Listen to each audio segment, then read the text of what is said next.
सुक्लाय सेरफांनि जोहोलावफुरि पार्कआव दुलाराय बर' आइजो अनसाय आफादनि 23थि बर' बिमा सान बेयाव फालिनाय जादों। आं सासे बर' बिमानि फिसा हिसाबै आरो बे सुक्लाय सेरफांनि सासे MCLA हिसाबै आं गावखौनो गोजोननाय मोनदों। दिनै बर' बिमा सान बे मोनसे महान जोंनि हारिनि मोनसे आफाद मोनसे सानखौ जोंनि बा आंनि बे समस्थियाव जे बिथांमोना जोंनि दुलाराय बर' आइजो अनसाय आफादा बेयाव बे हाबाफारिखौ लाबाय। दा गिबियावनो जोंनि दुलाराय बर' अनसाय आफादनि बिबानगिरि बिथांमोनखौ आङो साबायखर बावदों आंनि समस्ति सुक्लाय सेरफाङाव बे हाबाफारिखौ लानायनि थाखाय। आरो फुंनिफ्रायनो बे हाबाफारिया फारि प्रग्राम हिसाबै जानानै थांबाय। दा बे हाबाफारिया दा गेवलां मेल सोलिगासिनो दङ। दा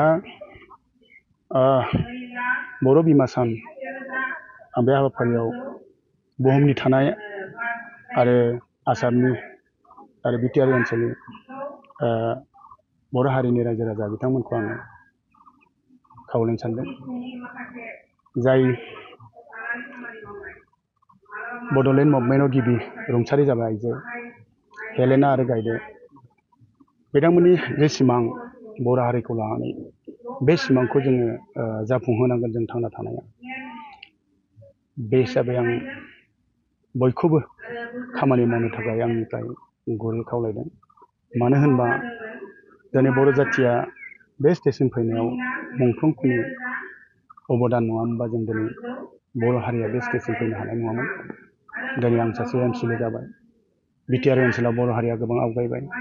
BTR ओनसोलनि गेजेराव MCLA EM MLA मन्थ्रि जानो हादों बे जोहोलावफोरनि थाखायनो। बेनिखायनो दिनै बर' बिमा सानाव आं जोंनि बर' हारिनि गासैबो रायजो राजाखौ जोङो मुंख्लंफोरनि जे सिमां बे सिमांखौ जों थांना थानाय जाहाथे सुबुङा मावफुङो आं बेखौ खावलायदों। आरो जोंबो जिमान हायो गावनि केपासिटि हिसाबै मावनो थाखाय जों आवगायगासिनो। जों नुबाय जिहेतु दिनै बर' बिमा सानजों बर' बिमानि मोनसे गोथां मोनसे नेरसोन हिसाबै मुसुखा बेखेवबाय आरो बेहाय माबायदि बिहोमा होफैयो? दा फंबाया बुंनाय बायदि बर' बिमानि मुसुखा बेयाव आङो साबायखर बावनांगोन जोंनि आसाम बिधान सभानि बुंथिगिरि बिथांनि नाजानायाव बुंथिगिरि बिथाङा बे मुसुखाखौ मोनसे बर'नि नेरसोन बिमानि नेरसोन हिसाबै सुक्लायाव गायसननो थाखाय बिथाङा बे मुसुखाखौ बानायदोंमोन। आरो बुंथिगिरि बिथाङा आंखौ दायथ' होबाय जे बर' बिमा सानखालि जाहाथे बे मुसुखाखौ जाहाथे बेखेवनो थाखाय एसे लाहार फाहार खालामनांगौ। आरो हिसाबै जोंनि आसाम बिधान सभानि बुंथिगिरि बिस्वजित दैमारिनि निर्देश मथे आं बे मुसुखाखौ बिथाङा बानायनाय बे मुसुखाखौ बिथांनि जे सिमां बर' हारिखौ लानानै बर' बिमाफोरखौ लानानै सिमां बे सिमांखौ जाफुंहोनायाव आङो एसे दायथ' लानानै खामानि मावनो मोननानै आं गावखौनो गोजोनदों। जेरैबायदि जों फंबाया बुंनाय बायदि बर' आइजो अनसाय आफादा जिखिनि थांखि लानानै बर' हारिखौ आवगायनायनि सिमां लानानै बर' बिमानि खामानि मावबोदोंमोन। बेबायदि खामानि मावनाय सिगांनि जि खामानि मावनाय रायजोआ जि गोजोनदोंमोन।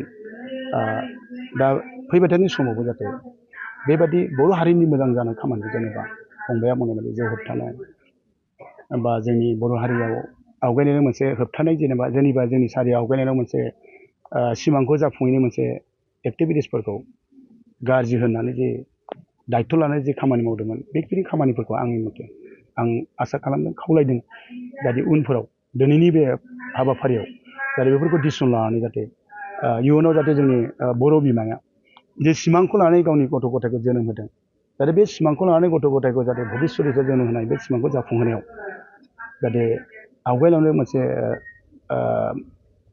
आसाया जाहाथे जाफुंनाय मोनसे सिमाङाव फैयो बेखौ दायथ' लानो खामानि मावनो थाखाय दिनैनि बे हाबाफारिया जाहाथे मोजां डिसिसन लायो। आरो बे डिसिसननि गेजेरजों आसा खालामदों जाहाथे जोंनि बर' बिमानि जे सिमां गथ'खौ लानानै संसाराव थांना थानायाव बे सिमांखौ जाफुंहोनायाव जाहाथे दिनैनि बे डिसिसननि गेजेरजों जाफुंगोन होननानै आसा खालामबाय।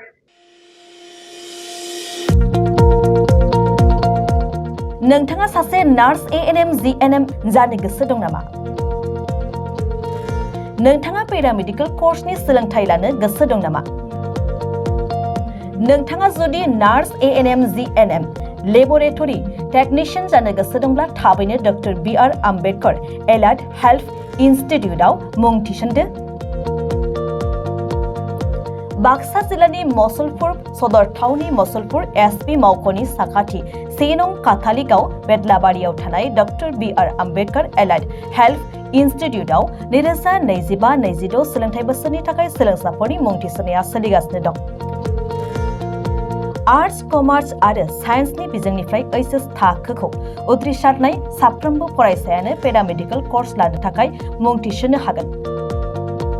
बे सोलोंथाइ फसंथानाव नांगौ जानाय थाखो खथा गोजौ थाखोनि लेबरेटरि टेक्निशियान TLM आरो नार्सनि प्रेक्टिकेल फोरोंनायनि खाबुफोरजों लोगोसे रोंगौथि गोनां फोरोंगिरि आरो देहा फाहामगिरिफ्रा फोरोंथाइ होनाय जायो।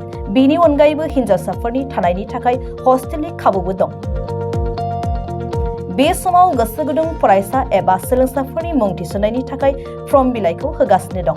बेनिखायनो जायफोर बिथांमोनहा पेरामेडिकेल कर्सनि सोलोंथाइ लानो गोसो दं बिथांमोनहा 9101299545 8473853693 एबा 6900226441 मबाइल नम्बराव फोनांजाब खालामनो हागोन। नङाब्ला बाक्सा जिल्ला मसलपुरनि 1 नं काथालिगाव बेदलाबारियाव थानाय doctor BR Ambedkar allied health इन्स्टिट्यूटआव थोंजोङै फैनानै सुलाद लाफैनो हागोन।